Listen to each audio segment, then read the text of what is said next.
이 정법이라고 하는 게 여기서 말하는 금은정이라고 하는 게 돈을 통해서 어떤 편리성을 주려고 하는 거예요. 그런데 이쪽 서방교단 입장에서는 말 같지도 않은 소리였었죠.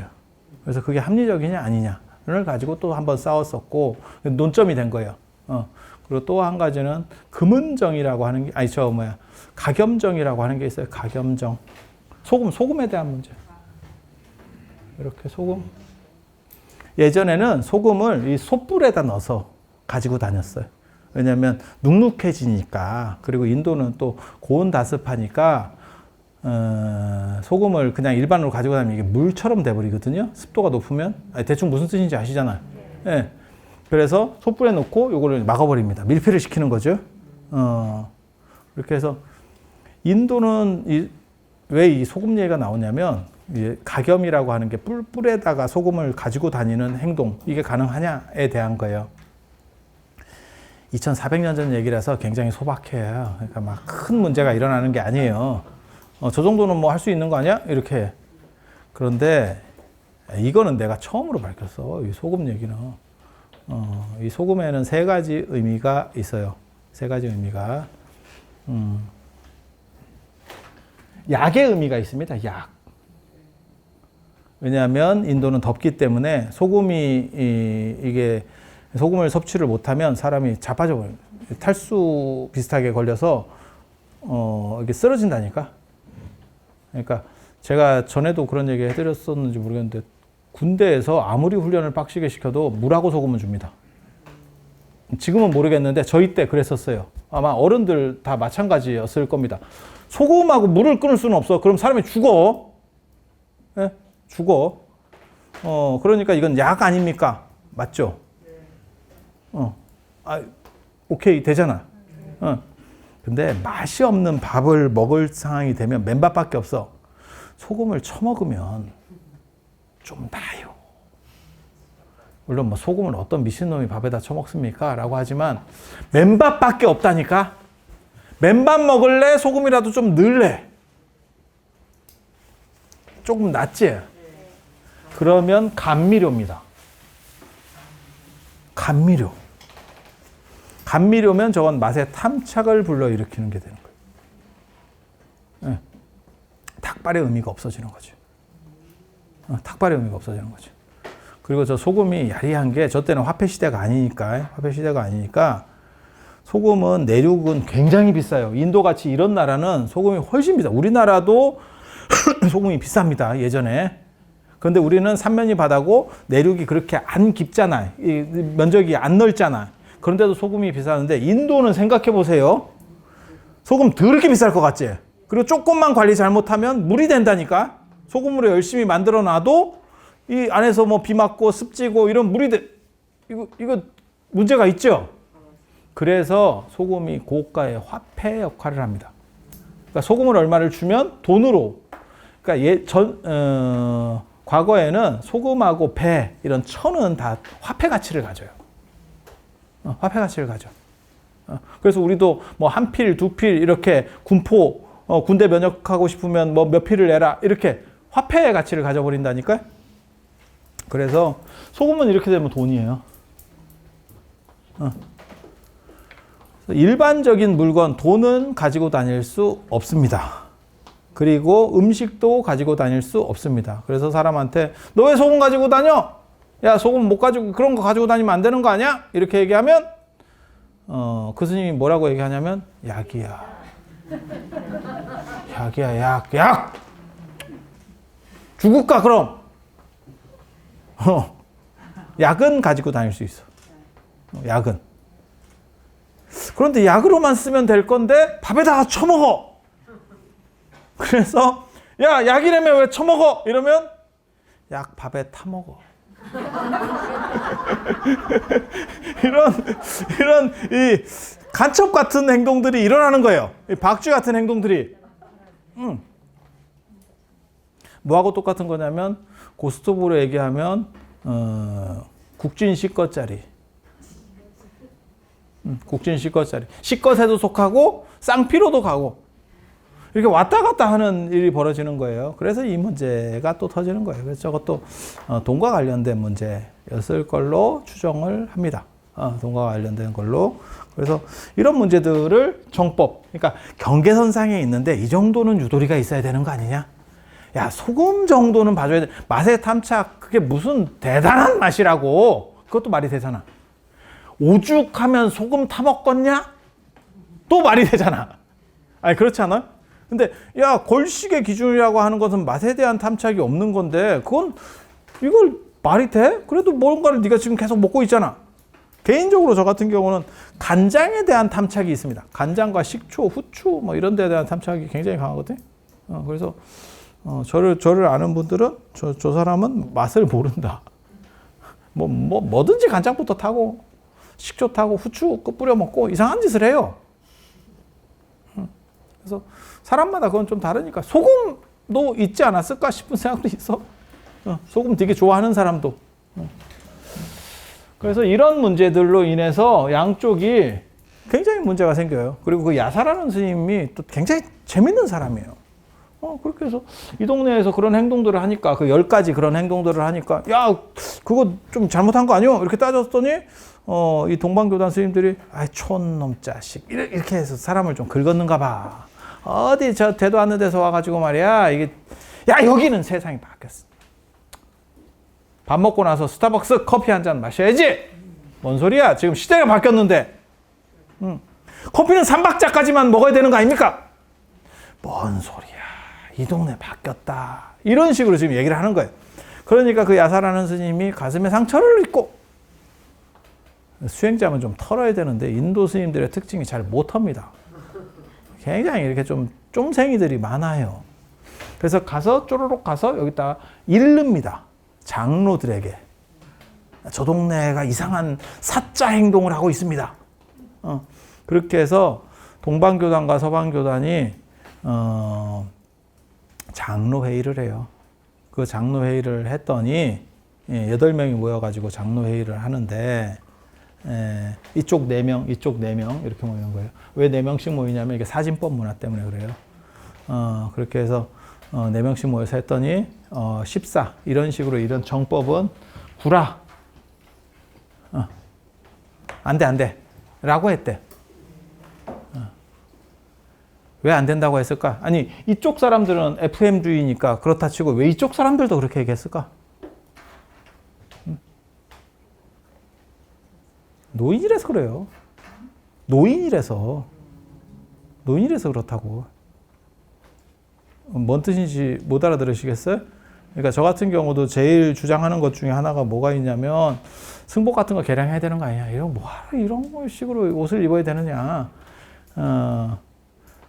이게 승복이 한복 계열이거든요. 정확하게 말하면. 인도에서 부처님이 입었는지, 아니, 그것도 아니고.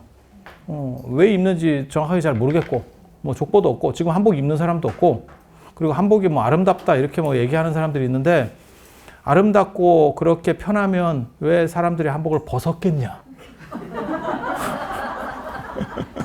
아니, 그 얘기 한마디만 하면 돼. 너 입어봐. 제가 한복을 30년 동안 입고 있는, 이 승복이라고 하는 한복을 30년 동안 입고 있는 사람으로서 얘기하면 조선이 왜 망했는지 이유를 알 것 같습니다. 비실용적이고 불편하고 비싸. 그래서 우리 같은 사람은 바꿔야 된다라고 말하는 사람. 그리고 여름에 되게 더워요. 되게 더워. 그런데 큰 스님들 입장에서는 어떠냐? 굳이 바꿀 필요가 뭐 있어? 왜? 네? 자, 봐봐. 우리는 차가 있는 사람도 아니고 혼자서 빨아 입어야지. 뭘 혼자서 다 해야 되잖아. 그러니까 이게 귀찮은 거예요. 그리고 차도 없고 이러니까 덥지. 이걸 두루마기까지 입고 어쩌고저쩌고 해가지고 다 당겨봐. 더워. 힘들어. 그런데 내가 큰 스님이어가지고 기사도 있고, 한마디로 얘기해서, 그 다음에 옷도 누가 빨아서 이렇게 좀 해주는 뭐 신도도 좀 여럿 있고, 이러면 당신은 안 불편해. 그냥 풀옷 입고 가오 잡으면 돼. 우리는 왜 풀옷을 안 입느냐? 직접 풀옷까지 다 해봐. 다 해서 입어봐. 왜 여러분들도 풀옷을 안 입는지 제가 정확하게 알죠. 입어보세요. 거기에 그런 정도까지 시간을 투자하는 게 정당한가에 대해서. 그러니까 어른들은 이미 대우를 받고 있는 상황이기 때문에 그 불편함을 모르는 거지. 그러면 그 불편함을 아는 사람은 누구예요? 쫄들이지. 그러니까 하층이라든지 중간층까지 있는 사람들. 기득권층은 불편하지 않지. 그러니까 그런 생각하시면 돼요.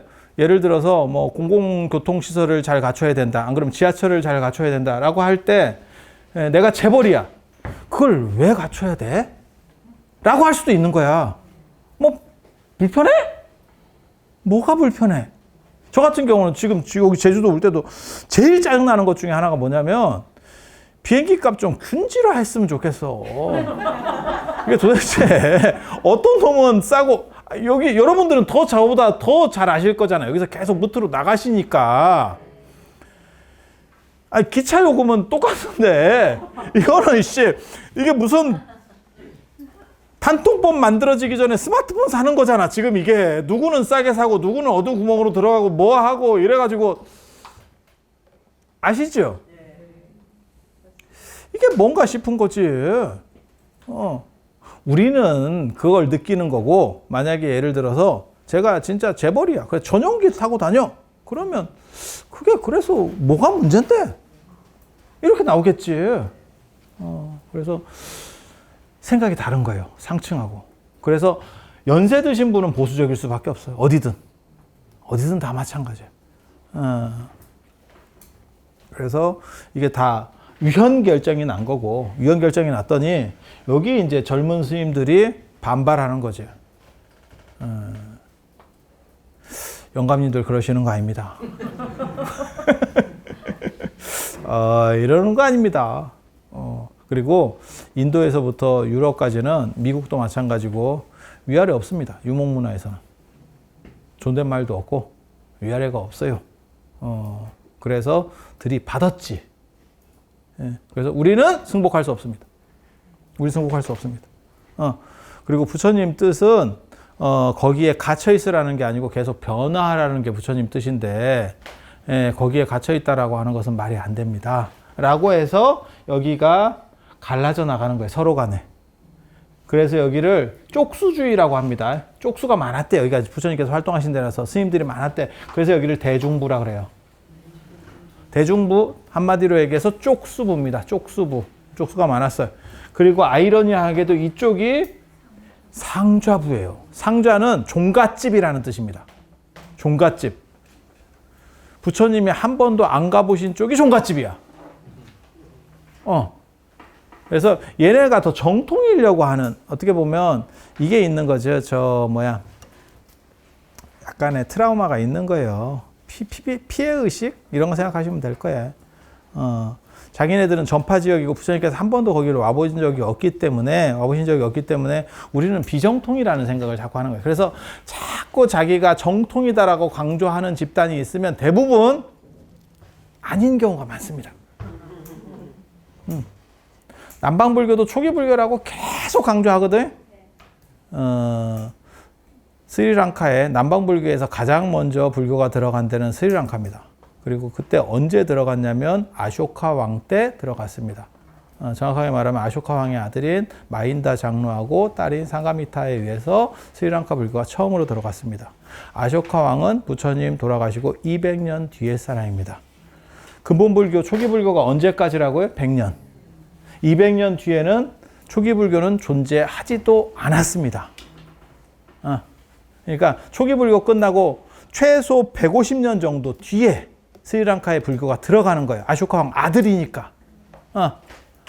그런 상황인데 자기네들은 지금도 초기불교라고 얘기를 하는 거예요. 초기불교는 거기에 들어가 본 적도 없습니다. 걔네한테 처음 시작은 부파불교인 거고, 그 부파불교를 우리는 다른 말로 부릅니다. 뭐라고 부르냐면 소승불교라고 부릅니다. 그래서 우리는 걔네를 소승불교라고 얘기하는 거예요. 그런데 걔네는 정통적인 걸 강조하기 위해서 우리는 초기불교예요 라고 약을 파는 겁니다. 그리고 일부 사람들이 그 약에 혹해요. 그런데 스리랑카에 처음으로 불교가 들어간 시점만 봐도 초기 불교는 그 당시에 존재하지도 않았어. 그게 뭐하고 똑같은 거냐면 마치 내가 조선 사람이라고 얘기하는 거하고 똑같아. 우리가 조선을 계승한 나라긴 한데 우리가 조선 사람일 수는 없지. 왜냐하면 1910년에 조선이 망했으니까. 조선 망하고 나서 뭐 한 7, 80년 이후에 태어난 사람이 어떻게 조선 사람일 수 있겠어.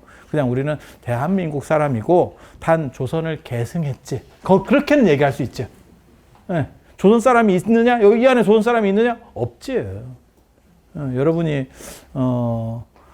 인상은 조선 사람, 조선 시대 분 같이 생긴 분도 있지만 증상으로 봤을 때는 1910년까지는 절대 못 올라가죠, 지금. 1910년까지 올라가려면 지금 몇 살이어야 되는데. 아니, 그렇잖아요. 뭐 110세 뭐 이렇게 돼야 되는데 그게 가능하겠어요. 자, 그래서 그런 정도 생각하시면 되고, 그래서 이쪽이 상자부, 이쪽이 대중부. 처음에 한 번 깨기가 어렵습니다. 한 번 깨기가 어렵습니다. 여러분도 그런 거 있었잖아요. 여러분 세대에는 그런 거 있잖아요. 야, 한 번 손잡기가 어렵다. 손잡은 뒤부터 이렇게 급격하게. 그냥 대충 알아들으세요. 그렇게 뭐든지 마찬가지예요. 뭐 그렇지 않을까? 뭐 공금에 손대는 것도 처음이 어려운 거겠지. 나중에 그런 거 뉴스 같은 데서 나오잖아요. 뭐 경리가 뭐 몇십억을 뺐어요. 뭐 이게 처음에 몇 번 할 때 그때는 막 졸였겠지. 그러다가 이제 한 1, 2년 하다 보면 세상이 다 그렇지 뭐 이렇게 그렇게 안 했겠어요. 그런 거 생각하시면 돼요. 그래서 처음에는 하나의 집단을 유지해야 된다라고 하는 생각이 굉장히 강력했는데 한번 깨지고 나니까 이 안에서도 못 참지. 피곤한 거는 서로 못 참는 거예요. 그래서 쪼개지기 시작하는 거예요. 그래서 처음으로 이렇게 상자부하고 대중부로 쪼개지는 거를 근본 분열이라고 하고 그 뒤에 계속해서 쪼개지는 걸 지말 분열이라고 합니다. 그 안에서 파들이 나뉘는 거예요. 그리고 그렇게 파들이 나뉘는 이유는 뭐냐면 지역이 넓기 때문에 동네마다 문화가 다르고 언어가 다르니까 우리는 우리식으로 자치권을 행사할게. 가능한 거예요. 지금 영연방 생각하시면 됩니다. 영연방이 지금 엘리자베스 여왕이 돌아가시고 나서 해체되려고 한다. 한때는 쉽게 말해서 한 100년 전쯤으로 100년 좀 넘게 거슬러 올라가면 한 덩어리였었죠. 근데 그게 쪼개지고 그 다음에 서로 뭐 독립하는 경우도 있고 나가기도 한 경우도 있고 하지만 독립을 했어도 그래도 우리는 그 밑에 약간 이렇게 연합체로 뭐 이렇게 있다가 이제 그만할 때 안 됐냐? 라고 하는 사람들이 또 나오게 되는 거죠. 언제까지 그 짓 할래? 뭐 이런 거잖아요, 지금. 그래서 영연방에 뉴스에 계속 나오잖아요. 그런 얘기가 나오잖아요. 그래서 그런 정도 생각들이 있었다고 생각하시면 돼요. 그래서 강력한 부처님이 계셨을 때는 뭐 이런 거는 뭐 쪼갠다거나 당연히 불가능한 거고, 그때는 여기고, 그 다음에 부처님 돌아가시고 나서도 부처님을 본 제자들이 있을 때는 부처님 권위가 아직까지 남아있기 때문에 함부로 그 얘기를 못했고, 나중에 100년 정도 지나니까 이제 쪼개지기 시작하고, 한 번 쪼개졌는데 뭐 한두 번 더 쪼개지는 거 뭐 어때? 이렇게 생각을 하는 거예요. 우리가 굳이 불편하게, 너네도 불편해서 쪼갠 거 아니야? 근데 우리는 왜 그 밑에서 계속 불편해야 돼? 우리도 좀 우리식으로 자치권을 줘. 그렇게. 미국도 사실 그렇게 될 뻔했죠. 러시아는 그렇게 된 거고, 고르바초프 때 그렇게 된 거고, 그렇게 해서 쪼갰잖아요. 그리고 그렇게 쪼개져서 몇 개까지 됐냐면 20개 이상입니다. 몇 개인지 정확하게 잘 모르겠습니다. 문헌들이 달라요. 그래서 18부파, 20부파 이렇게 나오는데 작은 것까지 치면 20개 이상이었던 것 같아요. 여러 가지 문헌들을 봤을 때.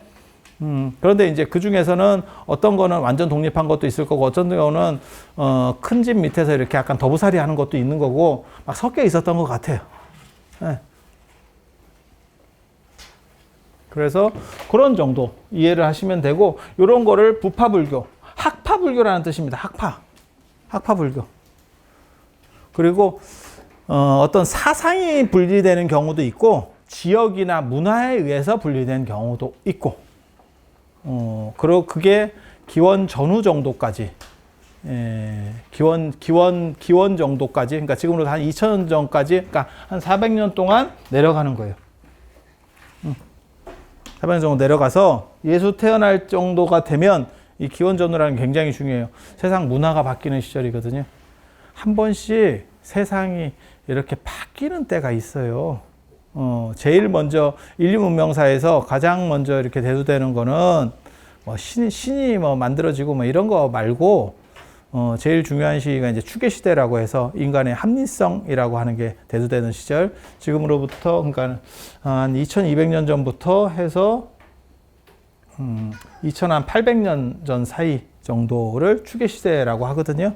이 시대에 공자, 맹자, 순자, 노자 뭐 이런 제자백가들이 다 등장을 하고 그 다음에 인도에서도 여러 학파들 그 중에 이제 불교도 나오게 된 거예요. 그래서 중국에서는 노자하고 공자가 제일 뜬 사람이고, 그 다음에 인도에서는 부처님하고 마하비라가 제일 뜬 사람이고, 그리고 그 이제希腊에서는 뭐 탈레스부터 시작을 해서 여러분이 다 들어보신 그 스자 들어가는 사람들, 탈레스, 헤라클레이토스, 그 다음에 소크라테스나 이런 건 조금 뒤에 나오는 사람들이고, 그렇게 해서 이제 스자 들어가는, 그 스자가 남성을 지칭하는 거예요. 그리스, 저 이름에서는 남성을 스자를 붙여 쓰거든요. 그래서 거기에는 여러분이 아시다시피 뭐 소크라테스, 그 다음에 플라톤, 아리스토텔레스라고 하는 사람들이 나오게 되는 거고, 그건 이제, 한번 확산됐다가, 합리성이라는 게 확산됐다가 그 중에서 최종으로 이렇게 응축되는 거죠. 누가 짱이냐. 라는 식으로 가는 거고, 그 다음에 2200년쯤으로 내려가면 뭐가 있냐면 통일의 시대가 열려서 동아시아에서는 진시황이 이제 통일을 시켜버리는 거고, 그 다음에 인도에서는 마우리아 왕조의 아쇼카 왕, 정확하게 말하면 2200년, 2300년 사이입니다. 2300년까지 요 사이에 이제 통일이 나타나기 시작하는 거고, 그 다음에 로마 쪽에서는, 히랍 쪽에서는 로마가 드디어 성장하면서 뭔가 판을 짜기 시작하는 거고, 그렇게. 그러니까 전 세계가 비슷한 흐름들이 있다니까, 이게. 그리고 기원 전후가 되면 세상이 또 바뀝니다. 기원 전후가 되면 세상이 한번 또 바뀌어요. 그래서 그걸 뭘 생각하시면 되냐면, 우리가, 투지폰 쓰다가 핸드폰 쓰는, 지금 스마트폰 쓰는 정도로 바뀐다고 생각하시면 돼요. 그러면 한 단계가 싹 올라가죠. 그러니까 삐삐 쓰다가 핸드폰 쓰다가 스마트폰 쓰다가 느낌 오시죠? 이렇게. 네, 시대가 딱 있는 거죠. 그렇게 해서 끊어지는 거예요.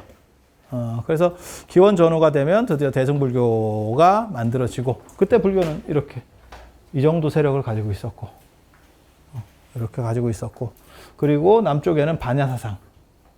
이 반야사상이 제일 중요한 겁니다. 정확하게 말하면. 반야사상이 뭐냐면 반야신경, 그 다음에 금강경. 여러분이 들어보신, 그리고 600권 대반야경. 반야사상이 공사상. 공반야사상이 어떻게 보면 대승불교에서 제가 보기에는 가장 핵심적인 사상 같아요. 그리고 그게 이제 기본 베이스가 되는 거고, 백종원의 만능간장 같은 거 생각하시면 됩니다. 그리고 그런 반야사상에 몇 가지가 들어가는 거예요. 그러니까 두부를 가지고 할래? 무슨 뭐 예를 들어서 멸치를 가지고 졸일래? 이제 이런 식으로 해서 약간씩 바뀌게 되죠. 그러면 뭐 법화사상, 화엄사상, 뭐 저렇게, 그런 식으로다가 약간씩 변형된다고 생각하시면 돼요. 그래서 가장 밑바닥에 있는 기본 베이스는 반야사상과 관련된 거고, 이 반야사상이 등장하는 거는 기원 전후에 어떻게 보면 영의 발견이라는 게 굉장히 중요해요. 영의 발견. 그게 철학적으로도 중요하고 수학적으로도 중요하고.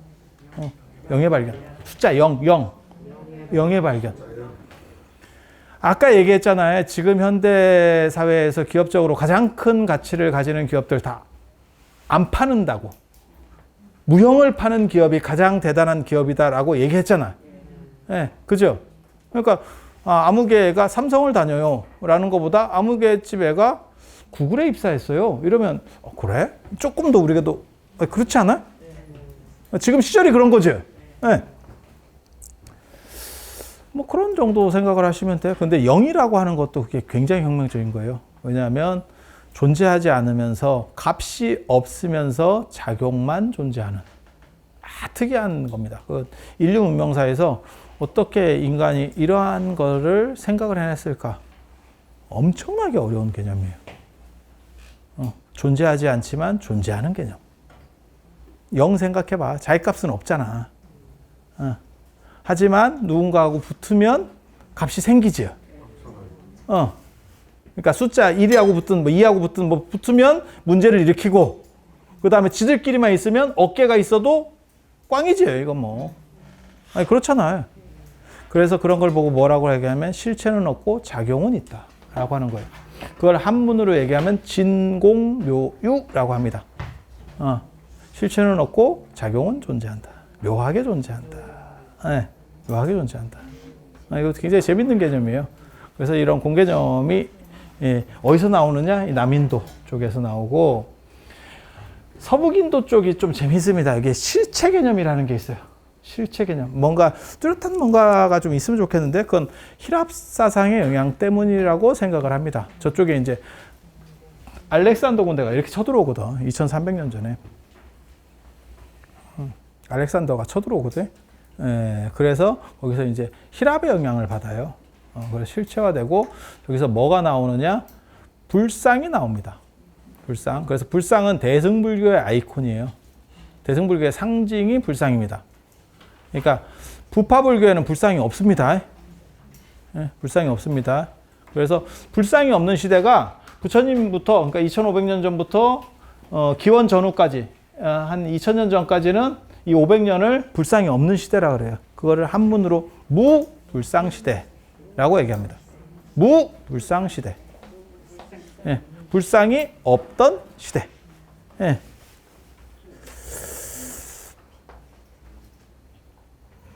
불상이 왜 만들어지는지 아세요?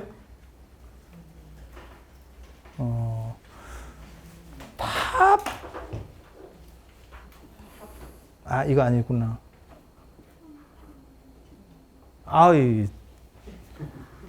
확실히 사람 배워야 돼요. 무불상 시대가 9시까지잖아요. 그죠? 이분들이 싫어할 거예요. 아니, 서 있으니까 8시 반까지인 줄 알잖아. 제가 9시까지 맞잖아요. 그 시간 안배를 하고 있는데, 시계를 보면 시간 안배를 하는데 자꾸 앉아 있다가 서 있으니까 끝내라는 얘기인 줄 알고. 아니, 이게 지금 그 부파불교 얘기하고, 그 다음에 불상 얘기를 기본으로 해라. 거기까지잖아요, 지금 진도가. 가고 있는 거예요, 지금. 500년을 2시간에 간다니까, 지금. 500년 동안 가고 있는 거예요. 여러분은 KTX를 타고 있는 게 아닙니다. 거의 뭐 빛의 속도로 지금 날아가고 있는 거예요. 2시간에 500년. 그래서 불상이 만들어지는 이유는 이렇게 되는 거예요. 부처님께서 돌아가실 때,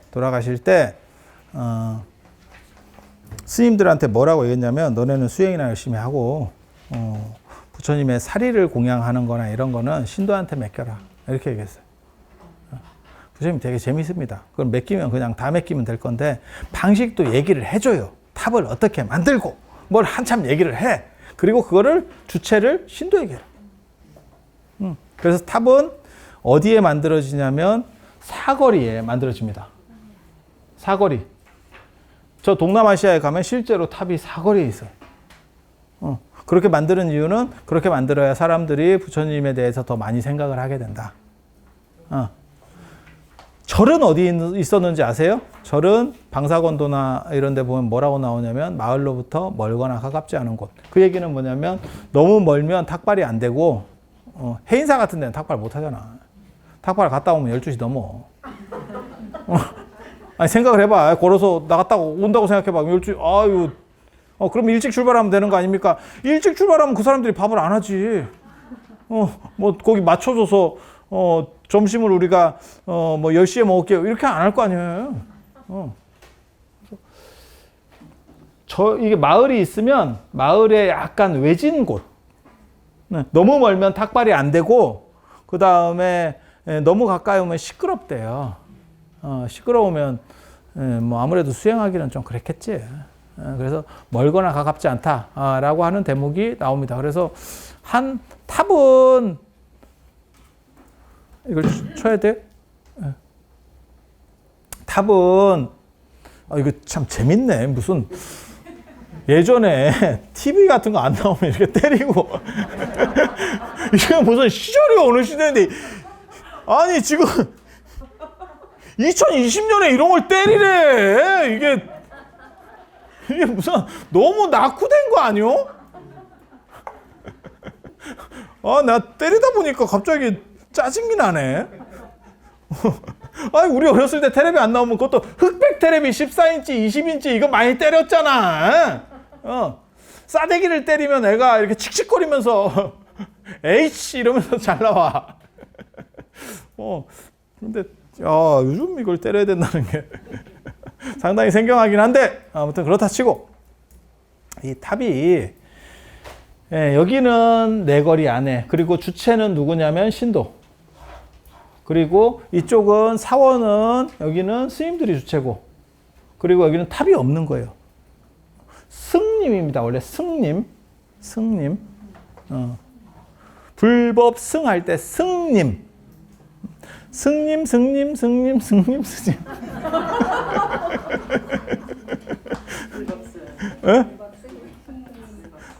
진짜라니까. 진짜라니까. 그리고 스승님이 여기서 나오는 말이에요. 스승님, 승님에서 스승님이 나옵니다. 그래서 예전에는 스님을 무슨 사 이렇게 부르면 그건 스님이라는 뜻이에요. 그리고 조선 초기 문헌에도 스님을 스승님으로. 그래서 제가 전에 신문에 글 쓰거나 이런 거 할 때도 원래 사모님이 스님 부인이었다. 그래서 목사 사모 이렇게 얘기하는데 실제로는 그게 스님 부인을 가리키는 거다. 스승님 부인. 선생은 먼저 태어나서 나보다 더 많이 아는 사람. 스님은 예전에 전통시대 때는 유학 같은 거 가서 당나라나 송나라 때는 유학 같은 거 가서 이렇게 했었던 그런 사람. 그래서 지식인이라고 하는 그러니까 나이를 떠난 지식인이 하나 있는 거고 선생님은 나이가 나보다 많으면서 지식인. 두 종류의 지식인이 있는 거예요. 그러니까 농사나 이런 거 하면 연세 많으신 분들이 압도적으로 유리합니다.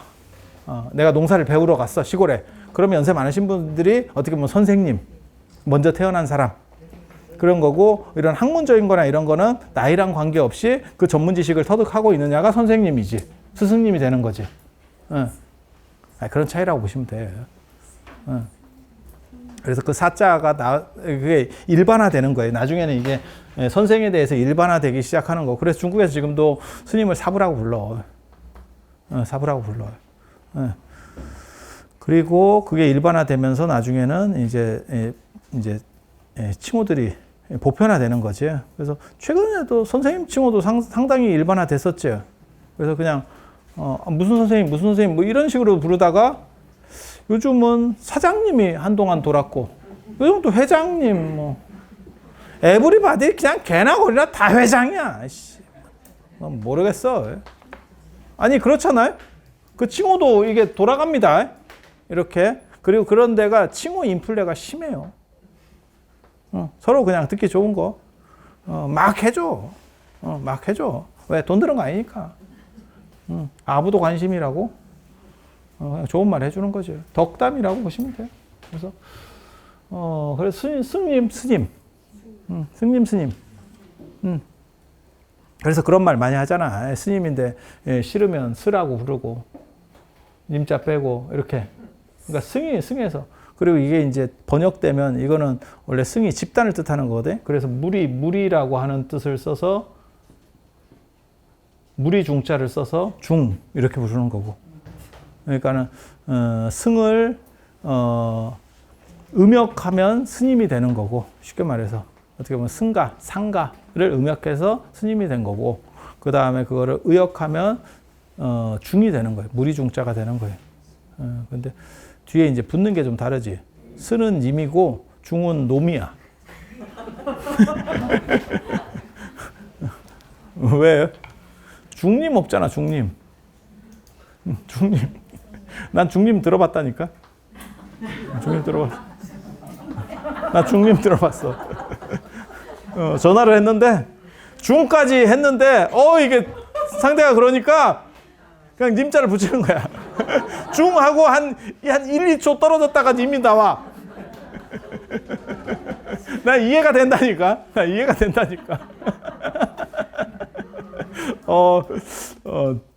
교양인이지.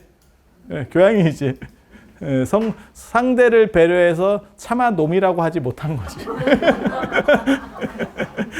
그리고 그게 이제 순간적으로 생각이 난 거지. 아, 이러면 좀 그런데. 이래서, 중님. 중님.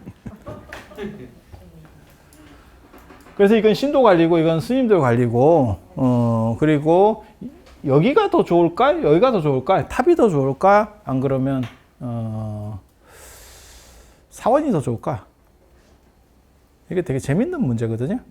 절에 가면 스님들이 얘기를 해줄 수 있지. 뭐 내가 문제가 있어요. 그러면 뭐 수행을 하고 싶어요. 그러면 수행 지도도 해줄 수 있고. 뭐 얘기를 하면 뭐 집안에 무슨 문제가 있는데 애를 어떻게 진로를 시킬까요? 뭐 이렇게 하면 대답을 해줄 수도 있지.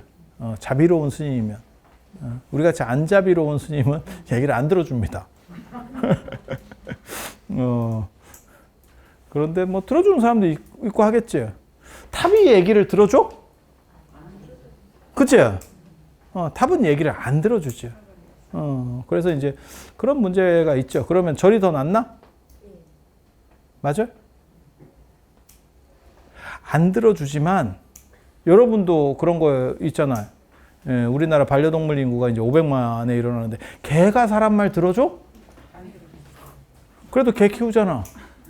왜 키워? 왜 키워? 무조건 따른다고? 개가? 개도 밀당하는데? 개 안 키워보신 거 아니에요? 그렇게 충직하지 않아요? 개도 다 상황 파악합니다. 고양이는 더 심하지? 네. 고양이는 뭐 이렇게 얘기했을지 모르겠지만 약간 싸가지가 없지? 지 주관이 뚜렷하지? 개는 그에 비해서는 훨씬 충직하지? 하지만 개도 곤조 있는 놈은 충분히 있습니다. 그건 좀 상대해보면 아는데. 그리고 서열 분명히 파악합니다. 그래서 좀 약자라고 생각하면 개가 개무시합니다. 맞아. 그렇게 해서 자기보다 서열이 확실히 높다고 생각하면 못 묻니다. 물거나 이렇게 으르렁거리는 거는 한번 좀 만만한 것 같은데 이랬을 때 나옵니다. 아니 맞아. 저는 뭐 방에서 개를 키워보진 않았지만 어렸을 때 마당이나 이런 데서 개를 키워보고, 그리고 저는 동물을 되게 좋아합니다. 그리고 동물에 대한 공포가 없기 때문에 우리는 스리랑카 이런 데 가면 막 코끼리 지나가면 코끼리도 가서 만져. 그거는 여러분들은 안 해봐서 아마 그게 얼마나 힘든 일인지 모를 거야. 왜냐면 떡대만 이렇게 커도 공포감 때문에 소도 못 만진다. 소 옆에 이렇게 소 있으면 축사가 소 만질 수 있을 것 같아요? 못 만져요. 말도 마찬가지예요. 말이 사실은 가장 새가슴이 말이거든. 말이 이게 겁이 많아요. 말이 굉장히 겁이 많거든. 그렇게 하는데도 사람이, 그러니까 공격성이 없는데도 불구하고 사람이 가서 만질 수 있을 것 같아요? 못 만져요. 일반 분들은 대부분 그렇습니다. 그러니까 동물을 겁 안 내는 사람들이 있어. 그러다가 이제 저같이 티베트 가서 개한테 물리고 이렇게 되는 거지. 티베트까지 가가지고 개한테 물리고 개 한번 쓰다듬으려고 했다가 나 진짜 그럼 잡으려고 내가 얼마나 뛰어다녔는지 몰라. 넌 잡히면 죽는다 내가. 그거 진짜 재밌었어. 나는 정당했다니까. 아니야, 이렇게 하면 동물들은 다 두려워해요. 덩치 큰 놈이. 생각을 해봐. 거인이 와가지고 머리 위로 손을 댄다고 생각해봐. 그러면 두렵겠지. 우리도 쫄이겠지. 그래서 모든 동물은 밑에서 나는 아무것도 없어 라고 하면서 얼굴 밑에 쪽으로 이렇게 해서 해야 되거든. 그러면 걔가 이렇게 보면서 안심을 하는 거지. 얘가 나한테 공격을 하려고 하는 건 아니구나. 우리도 마찬가지잖아. 큰 놈이 이렇게 내리는 거하고 이거는 다르잖아. 그래서 내가 이렇게 했는데 걔는 물더라고. 이게 먹을 거라고 생각했나? 그래갖고 내가 꼬리 땡긴다. 그래가지고 잡으면 내가 꼬리 땡길 줄 알아. 그래가지고 내가 쫓아다녔잖아. 그랬더니 사람들이 난리가 났지. 예, 그럼 고지대에서 뛰면 고산병 걸려요. 고산병 걸려. 우리 고산병 없어. 제가 확실한 건 고산병이 없어. 예, 그래서 내가 전생에 야크였나 이런 생각을 하고 있어. 나 고산병이 없더라고. 예. 그래서 뭐 뛰어도 까딱 없어. 예.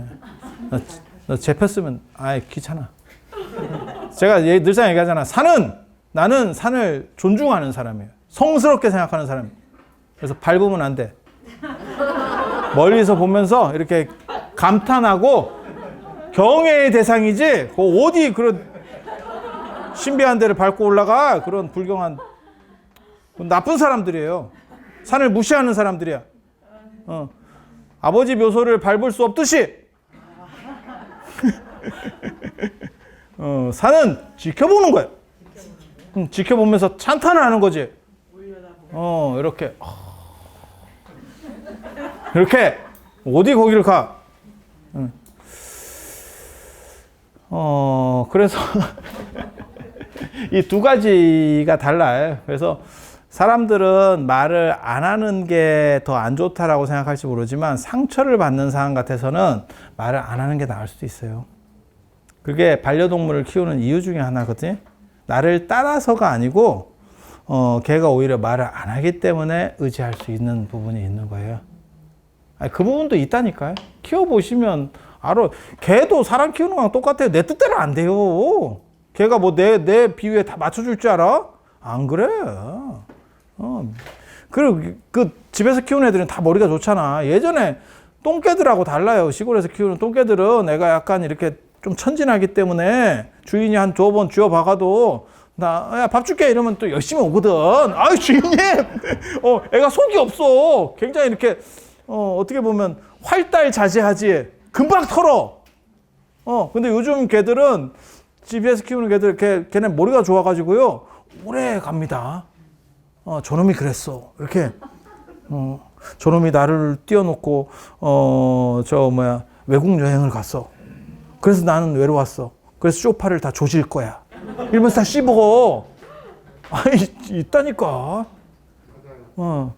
그리고 우울증 걸리고 막 이래요. 뭔가 있어. 걔네도 우리와 이게 말을 못해서 그런 것 뿐이지 서로 대화가 안 돼서 그런 의지 표현을 합니다.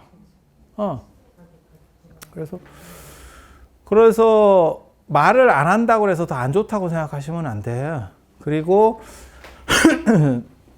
부파불교 때 그때 뭐가 유행했냐면 가방끈이 유행했어요. 가방끈. 이게 서로 학파들이 나눠지면서 점점 어렵게 있어 보이려고 하는 그런 경쟁들이 시작됐어요. 그러다 보니까 가방끈들이 많이 생기면 쉬운 말도 어렵게 해요. 제가 제일 싫어하는 사람들이 그런 사람들이거든요. 그러니까 쩌리들이 좀 배우면 어려운 말을 쓰려고 해. 그래서 자기가 있어 보이려고. 그런데 저는 늘상 그렇게 얘기하거든요. 네가 그렇게 어려운 걸로 있어 보이고 싶으면 논문을 써. 사람들 앞에서, 일반인 앞에서 센 척 하지 말고 논문을 써서 그걸로 인정을 받으면 돼. 그리고 일반인에게는 일반인에게 맞는 얘기를 해. 쌉소리 하지 말고. 부처님께서도 그런 말씀을 하시거든요. 언어라고 하는 것은 알아듣는 게 언어인 거지, 상대가 못 알아듣는 말을 하는 거는 소리야, 소리. 이거는 대화가 아니에요. 그건 그 사람을 무시하는 것 뿐만이 아니고 자기도 위치 파악을 못 하는 거예요. 네가 무슨 소리를 해야 되는지도 판단을 못 하고 있는 거예요. 불쌍한 사람이지. 예.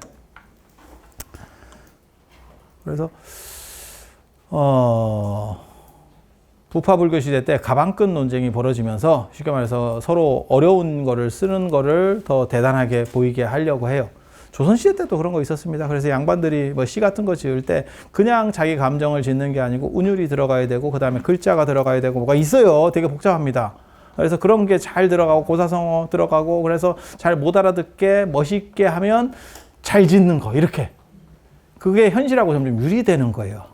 그러니까 어떻게 보면 전문가들끼리만 인정받는 거. 이런 식으로 가는 거야. 그래서 민중들이 갔을 때 요거를 차단되는 거야. 대화가 안 되는 거지.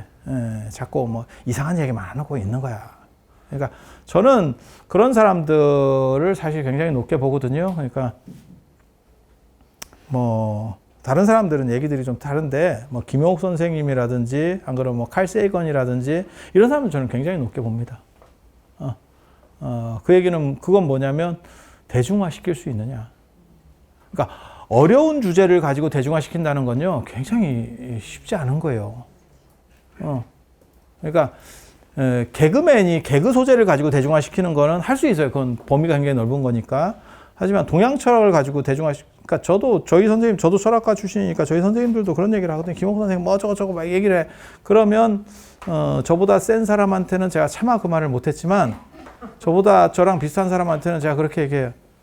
그 선생에게 그 기회를 주면 그 선생은 텔레비에 나와서 그렇게 할 것 같냐? 그 정도 할 재주가 있냐? 그렇게 하지도 못하는 놈이 꼭 트집만 잡고 있더라. 김용옥 선생이 동양 철학에 대해서 어떻게 보면 사람들에게 대중에게 인식을 준 거는 다른 철학가 선생 다 합친 것보다도 더 영향이 컸어요. 그래서 노자가 도대체 뭔지 이렇게 한번 들어보게 된 거죠. 그전에는 그런 거는 그냥 하는 놈이나 하는 거지 이름만 알았지 아무도 관심이 없었어요. 칼 세이건도 그렇거든요. 저는 칼 세이건 뭐 코스모스나 이런 책을 굉장히 높이 그렇게 어려운 책 아니에요. 그냥 일반 대중서예요. 대중서. 그런데 그런 걸 통해서 천체물리학 아니면 뭐 천문 이런 거 굉장히 어렵거든요. 우리한테 약간 생경한 관심은 있지만 근데 그거를 쉽게 풀어줄 수 있다는 거는 대단한 거죠. 그러니까 어려운 전문 지식도 가지고 있고 상대의 눈높이에도 맞출 수 있는 그것이 자유로울 수 있으면 두 가지를 100% 다 해낼 수 있으면 그럼 부처님 같은 사람이지. 근데 조금 부족하더라도 양쪽이 좀 그 두 개 하는데 두 탕 하는데 그러면 어떻게 둘 다 해. 다 100% 다 해. 그리고 우리도 마찬가지예요. 이런 거 얘기하면 꼭 뭐라고 얘기하는 사람이 있냐면 그거 뭐 이렇게 그거 조금 틀린 거 아니에요? 그건 이렇게도 볼 수 있는데 저놈은 그 얘기는 안 하네. 그런 건 책으로 쓰는 거야. 그 세밀한 거를. 책이나 논문으로 쓰는 거야. 그걸 일일이 다 얘기하면 진도를 못 나가요. 2시간에 500년인데. 야, 너 2시간에 500년 동안 해봐라. 500년짜리 한번 해봐. 그래서 그렇게 되는 거예요. 그런 사연들이 있어. 그래서 스님들이 점점 좀 어려워지면서 이제 탑을 찾아가는 사람들이 있어요. 탑을 찾아가면 거기는 이제 조용하고 좋지. 그리고 거기서 또 이제 약을 파는 사람이 생겼다는 거죠. 그게 이제 부처님 생애 같은 거 얘기하고 요즘으로 말하면 문화해설사입니다. 약을 팔아. 이렇게. 스토리를 입으면 죽어 있는 거에 숨결이 들어간다. 탑은 그냥 탑이야. 근데 거기에 이 탑은 이게 이렇게 해서 3층 탑이에요.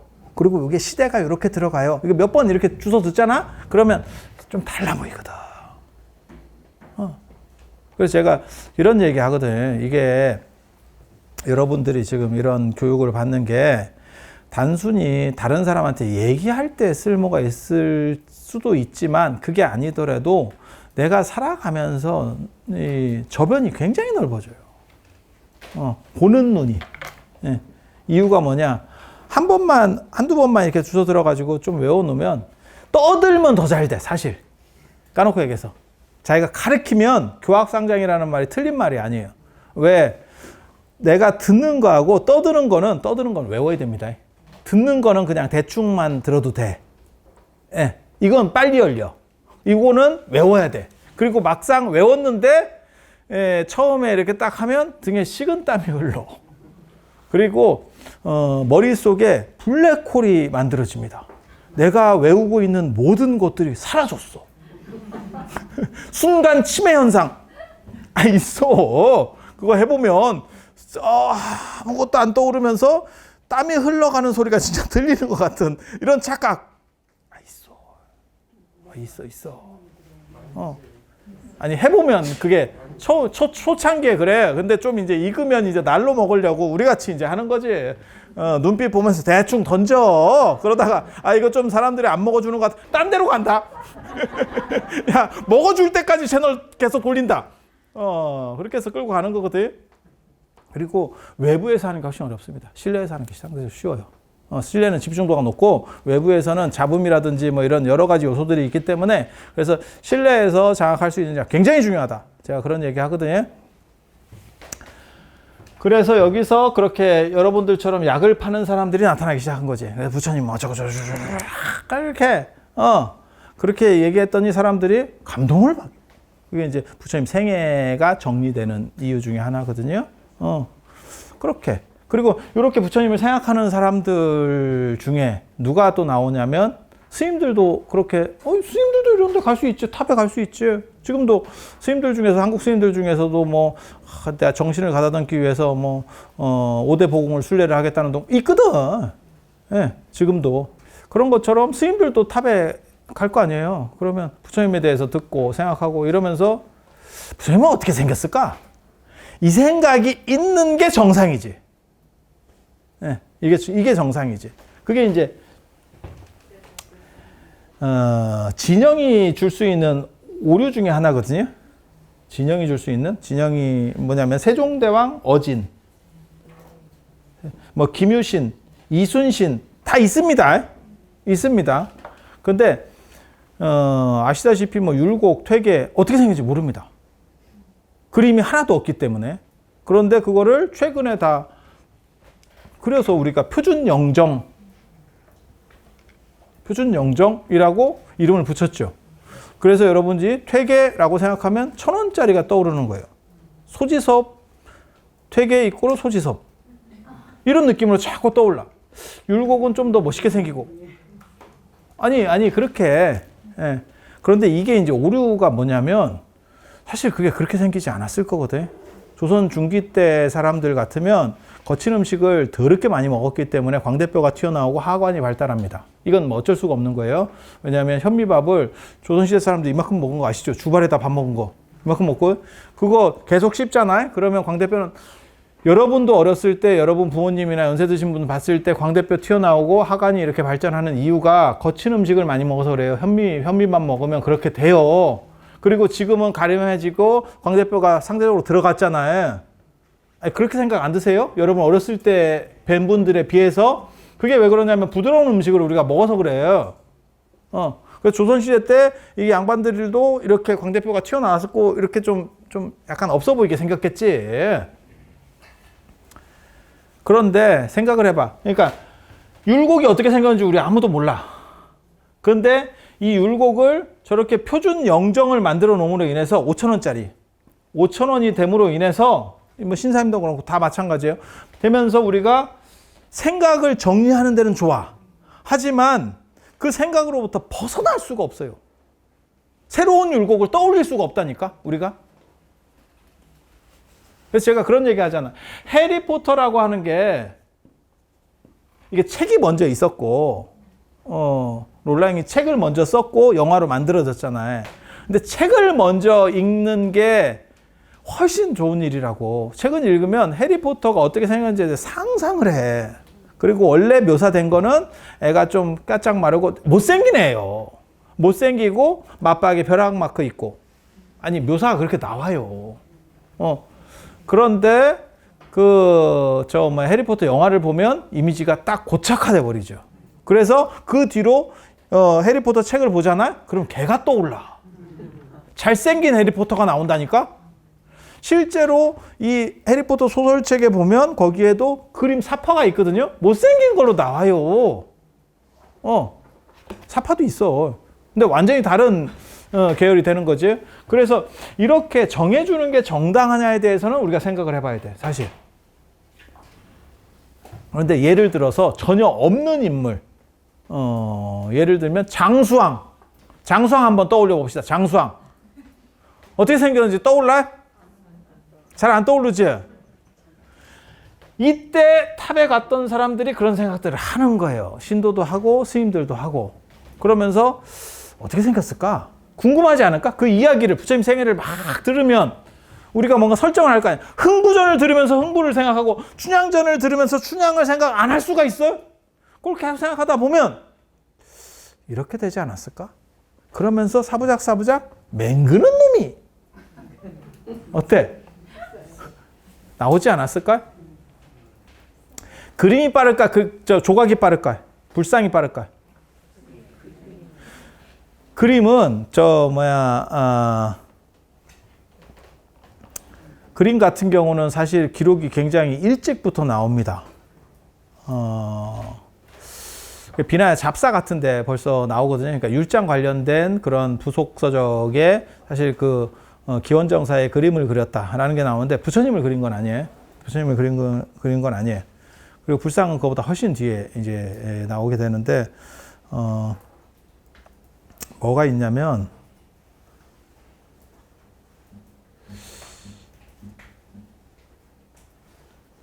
왜 시간이 벌써 저렇게 됐지? 얘기 조금 더 해줘야 되는데 아니야 원치 않아. 원치 않아. 비교육자 상황에 되면 시간이 끝나면 급속도로 집중력이 떨어져. 그런데 불상은 그거보다 훨씬 뒤인데 불상은 언제 만들어지냐면 기원 전후에 만들어지거든요. 간다라의 영향을 받아서 원래는 완전한 것은 만들 수 없다라는 생각이 있어요. 5분만 딱 더 할게요. 여러분 생각은 어때요? 완전한 걸 만들 수 있을까? 형체가 있어야 되나? 형체로 규정할 수 있나? 완전한 걸? 없어요? 그게 이제 맹점이거든요.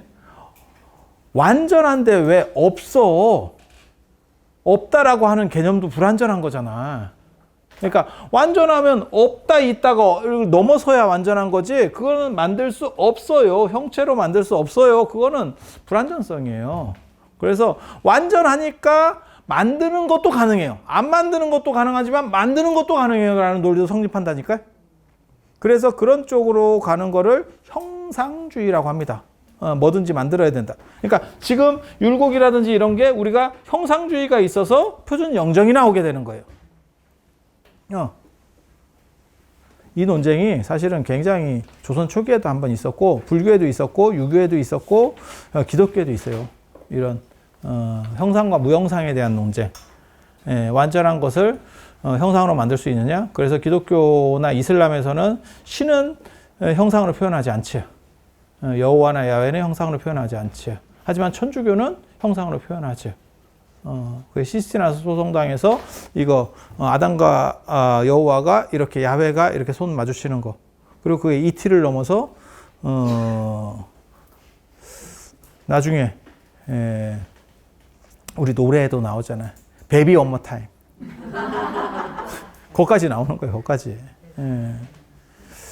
그래서 형상으로 볼 수 있느냐의 논점이 있는 거고 사람들은 500년 뒤쯤에 히람 문화에 의해서 그리스 문화에 의해서 드디어 불상이 만들어진다라고 생각하지만 그 전에도 저는 있었다는 생각은 해요. 누군가 생각이 있으면 내가 만약에 예를 들어서 출가하기 전에 그림을 그렸던 사람이야. 안 그러면 출가하고 나서도 그림을 잘 그려. 이게 개인으로 그냥 여러분도 있을 거 아니에요. 그림 잘 그리고 우리도 그런 거 있었는데 그 수업 시간에 만화 같은 거 잘 그리고 이런 애들 있거든. 아무도 안 배웠어. 그러면 부처님이 얘기를 듣다 보면 바다에 끄적끄적거리고 그런 놈 없겠어요? 충분히 가능한 얘기죠. 그런데 그렇게 표현하는 게 일반적이지 아니었기 때문에 묻혀가는 거예요. 그런 사람들은. 그런데 기원 전후가 되면 요 간다라 쪽에 그리스 문화에 의해서 그리스 사람들은 신상을 조각하던 문화가 있으니까 불교를 믿게 된 거예요. 그리고 참고로 말씀드리면 이 그리스 사람들은 쩔입니다. 쩔입니다. 그리고 저 간다라 불상도 하급입니다. 간다라 불상은 사람들이 되게 좋다라고 생각하거든. 하급입니다. 이유는 뭐냐? 진짜 A급은 A급 그리스 사람들은 어디서 살았을 것 같아? 그리스에 살았겠지. A급 그리스 유물은 어디 있었을 것 같아? 그리스에 있겠지. 그렇게 생각하시면 돼요. 우리나라에서 제일 좋은 건축, 그 다음에 제일 좋은 어떤 문화 공연 이런 거 다 서울에 있겠지. 강남에 있겠지. 이렇게 생각하면 되는 거예요. 강원도에 제일 좋은 게 있어요. 그거는 아니겠지. 그건 좀 떨어지겠지. 한국을 대표하는 건축이 제주도에 있어요. 쉽지 않지. 쉽지 않지. 왜? 거리가 있잖아. 문화의 중심하고 거리가 있잖아. 그러니까 이 밖으로 나왔다는 거는 사실은 새로운 걸 수는 있어도 그것이 대표성을 가질 수는 없어요. 그거 하나 생각하시고, 그리스 문화에서는 신상을 만드는 게 있으니까 불교를 믿으면서 불상을 만들게 돼요. 그러면서 불상을 만들고 나니까 무슨 일이 벌어지느냐? 상을 만들었더니 사람들이 너무 생경한 거야. 부처님이 이렇게 생겼다고? 그러니까 해리포터를 소설로만 보면서 상상했던 거하고 딱 보니까 배역 논쟁이 벌어지는 거지. 웹툰은 그런 게 없습니다. 배역 논쟁이 없습니다. 그러니까 웹툰은 어떻게 생겼다는 게 만화로 있잖아. 그러면 그것과 굉장히 비슷한 사람을 캐스팅하거든. 그러니까 배역 논쟁이 없어. 웹툰 원작이 드라마가 되든 영화가 되든 했을 때. 하지만 소설이 원작인데 만약에 그게 드라마나 영화가 되면 그게 배역이 캐스팅이 괜찮냐라는 거에 논쟁이 붙어. 저도 그런 걸 얘기하거든요. 이순신이 맨날 저렇게 곱상하게 나와서 되겠냐? 제가 맨날 그런 얘기를 하거든. 아니, 그래도 장군인데 기백 있고 뭔가 이렇게 카리스마 있고 뭘 딱 할 수 있는 사람들을 배역을 줘야지 맨날 부드럽게. 그게 500원에 오류거든. 500원에 오류. 500원에 예전에는 이순신 장군 이 그림이 있었잖아요. 그게 만들어낸 어떤 서생 같은 표현이 정형화된 이유예요, 사실은. 그래서 부처님이 상으로 만들었더니 이게 부처님이라고? 이러면서 논쟁이 벌어지는 거예요. 논쟁이 벌어지기 시작하는 거예요. 진짜냐 가짜냐 이제. 그래서 처음에 불상을 만들었을 때 불상에 권위가 없었어요. 그럼 권위를 어떻게 하면 권위를 부여할 수 있을까? 부처님 요 정수리를 뚫고 여기다 사리를 모셨습니다. 네. 탑은 권위가 있지. 왜? 거기에 부처님의 사리가 들어있으니까. 그래서 여기에 넣습니다. 넣습니다. 그리고 탑 앞에도 불상을 장식을 합니다. 시대가 지나면 불상이 탑보다 커져요. 불상이 탑보다 커져요. 이유는 뭐냐면 사람들이 거기에 익숙해지면서 저 안에 부처님의 사리가 있고 부처님을 떠올리는 것보다 눈앞에서 그냥 불상이 딱 존재하는 게 더 좋았지. 그래서 오늘날도 마찬가지예요. 탑이 더 어떻게 보면 더 연원이 더 오래지만 우리도 절에 가면 탑은 대웅전 앞에 있죠. 이렇게 있는 경우도 있고 가운데 있는 경우도 있고 양쪽 없고 이렇게 있는 경우도 있고. 하지만 여기는 그냥 이렇게 지나가서 법당에 와서 절을 하죠. 그래서 탑을 대체하는 도구로서의 불상이 만들어지게 되고, 그 다음에 불상은 대승불교의 흥기 때 남쪽에는 반야사상이 있고 서북인도에는 실체를 주장하는 그런 사람들에 의해서 불상이 만들어지는 거예요. 그래서 불상은 대승불교를 상징하는 물건입니다. 그래서 제가 그런 얘기 하거든요. 동남아 저 남방불교 쪽에 자기네들이 초기불교라고 우기고 싶으면 최소한 불상은 없어야 된다. 불상이 우리보다 더 많어 가보면. 근데 그거 이제 우리가 약간 위기의식을 느껴서 요즘은 우리가 불상이 훨씬 많아졌지. 왜? 각 절마다 불상 소매업을 해. 불상을 띄어다가 이렇게 작은 불상을 띄어다가 팔어. 그러면서 불상 수가 굉장히 늘어났습니다. 그게 최근 한 20년 동안 불상이 엄청나게 늘어났어요. 각 절마다. 그래서 우리가 다시금 대승의 정체성을 가지고 왔다더라. 불상을 열심히 팔아서. 그리고 만약에 진짜 남방불교가 초기불교를 계승했으면 불상은 존재할 수 없다더라. 존재할 수 없다더라. 그리고 기원 전후에 불상화 만들어지는 게 아니고 흐름이 바뀌었기 때문에 그때는 실천운동이다라고 하는 게 대두가 돼요. 그러니까 지금도 마찬가지예요. 최근 들어서 종교적으로 엄청난 지형 변화가 나오는 게 명상에 대한 문제예요. 그전에는 기도 이런 쪽이었거든요. 근데 지금은 이쪽이 이제 상당한 힘을 받고 있죠. 그래서 그런 문제들로 이렇게 바뀌는. 그래서 기원 전후에 사람이 수행도 중요한 거지만 다른 사람과 관계성 속에서 어떻게 할 것이냐, 세상을 어떻게 바꿀 것이냐. 지금도 저도 그런 얘기를 하거든요. 수행을 열심히 하는 사람이 있어. 근데 저 혼자서 차려주는 밥 먹으면서 저 혼자 수행하는 게 의미가 있냐? 라고 비판을 하면 사회를 계몽하든지 안 그러면 다른 사람을 행복하게 해주든지 안 그러면 법문을 설해서 뭔가 저 사람에게 만족을 주지 못한다면 그 사람이 수행자로서의 가치가 있느냐? 찌일찌가 하는 거잖아. 그렇다고 지 돈으로 밥 먹는 것도 아니고 다른 사람한테 의존해서 밥을 먹으면 그 사람에게 무언가 행복감을 줘야 되는 거 아니야? 라고 말하는 사람들이 나타나는 거죠. 언제? 기원 전후에. 그래서 그런 비중에 방점을 찍게 되면 그게 보살입니다. 보살. 그래서 기원 전후에 대승불교에서는 보살, 그 다음에 불상. 그리고 이 사람들은 실천주의, 실천해서 나를 도와주는 사람들. 내가 살기가 힘든데 수행하는 사람 뒷바라지 하는 것보다 나를 좀 누가 좀 다독하게 해줬으면 좋겠어 라는 요구가 나오는 거예요. 그리고 지금도 저는 저게 유효하다고 생각해요. 그래서 요즘도 뭐 따뜻한 말 뭐 이런 거에 대해서 사람들이 많이 혹해 있습니다. 그래서 같이 해줄 수 있는 동사섭이라고 하는 거 상당히 중요해요. 그래서 나를 얼마만큼 내 개인기를 키울 거냐 중요하고 그 다음에 남과 어떻게 할 것이냐 이게 중요해요. 그리고 그 중에서 이게 하나만 있는 건 아니에요. 둘 중에 어느 거에 더 배점이 찍힐 거냐에 대한 부분이 있고 일반 사람 입장에서는 그 양반이 수행력도 굉장히 중요하지만 그건 존경할 만한 일이지만 그렇게 해서 나에게 무언가를 해주는 게 나한테는 더 중요하다라고 생각을 하는 거예요. 그런 사람들이 언제 많아졌느냐? 기원 전후에 인도의 경제가 한번 풀리면서 그리고 오늘날도 마찬가지예요. 오늘날도 뭐 집안을 위해 여러분 세대만 하더라도 집안을 위해서 순종하고 뭐 희생하고 이렇게 할 수 있어요. 자식을 위해서 도시락 몇 개씩 싸면서도 잠도 못 자고 다 입 다 다물고 불평물만 없이 살아올 수 있었어. 하지만 지금은 어때요? 내 자신을 찾아야겠다. 자식을 낳는 것도 힘들어서 못 하겠다. 있어. 우리 주변에 여러분 자녀분들이에요. 여러분 자녀분. 자식을 낳아서 내가 투자하는 시간 대비 내 자신을 개발하고 행복한 게 더 우선이다. 있잖아.